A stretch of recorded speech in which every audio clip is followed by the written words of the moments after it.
This is the last chapter of our Flat Stanley book. This is chapter 5, Arthur's Good Idea. And here's what the front part looks of chapter 5. Here we go, Arthur's Good Idea.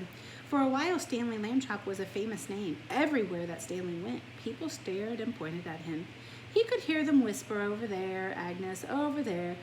That must be Stanley Lambchop, the one who caught the sneaky thieves," and things like that. But after a few weeks, the whispering and the staring stopped. People had other things to do and think about.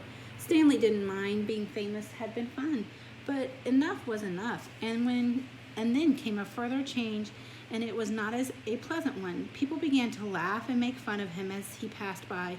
"Hello, Super Skinny," they'd shout, and even ruder things about the way he looked. Stanley told his parents how he felt. "It's the other kids I mostly mind," he said. "They don't like me anymore because I'm different, flat." "Shame on them," Mrs. Lambchop said. "It is wrong to dislike people for their shape, or their religion, for that matter, or the color of their skin." "I know," Stanley said, "only maybe it's impossible for everyone to like everybody." "Perhaps," said Mrs. Lambchop, "but they can try." Later that night, Arthur Lambchop was woken by the sounds of crying. In the darkness, he crept across the room and knelt by Stanley's bed. "Are you okay?" he said. "Go away," Stanley said. "Don't be mad at me," Arthur said. "You're still mad because I let you get tangled that day you were my kite, I guess." "Skip it, will you?" Stanley said. "I'm not going away. Let's be friends." Arthur couldn't help but to cry a little too. "Oh, Stanley," he said, please tell me what's wrong." Stanley was waiting for a long time before he spoke. "The thing is," he said, "I'm just not happy anymore. I'm tired of being flat. I want to be a regular shape again, like other people. But I have to go on being flat forever. It makes me sick." "Oh, Stanley," Arthur said. He dried his tears on a corner of Stanley's sheet and could think of nothing more to say. "Don't talk about what I just said," Stanley told him. "I don't want the folks to be worried. That would only make it worse." "You're brave," Arthur said. "You really are." He took hold of Stanley's hand. The two brothers sat together in the darkness, being friends. They were both still sad, but each one felt a little better than he had before.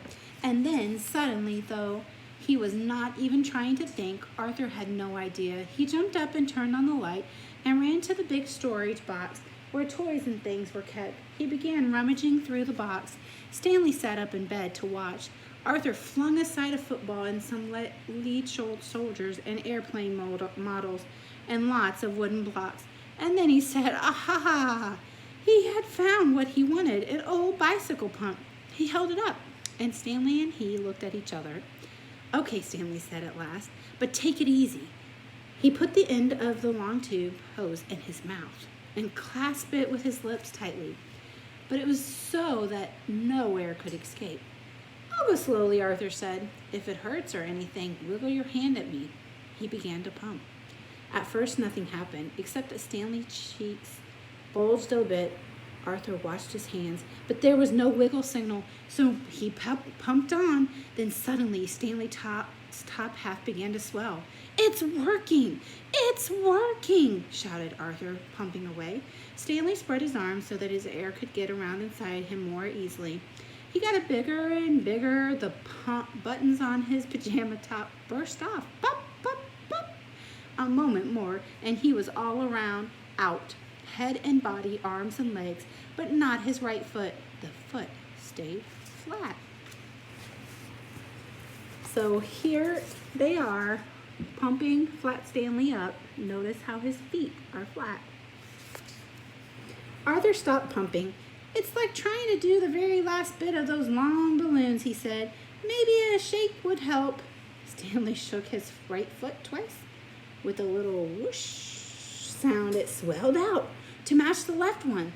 There stood Stanley Lambchop as he used to be, as if he had never been flat at all. "Thank you, Arthur," Stanley said. "Thank you very much." The brothers were shaking hands when Mr. Lambchop strode into the room with Mrs. Lambchop right behind him. "We heard you," said Mr. Lambchop, "up and talking when you ought to be asleep, eh? Shame on you." "George!" said Mrs. Lambchop.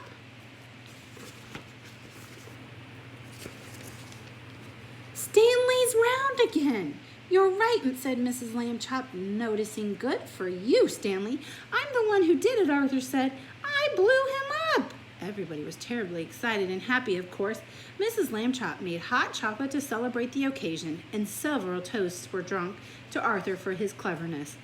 When the little party was over, Mr. and Mrs. Lambchop tucked the boys back into their bed and kissed them, and they turned out the lights. "Good night," they said. "Good night," said Stanley and Arthur. "It has been a long and tiring day." Very soon all the Lambchops were asleep.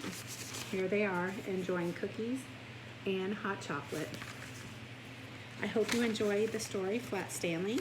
I will have a project that will be posted afterwards if you would like to participate. Have a great evening.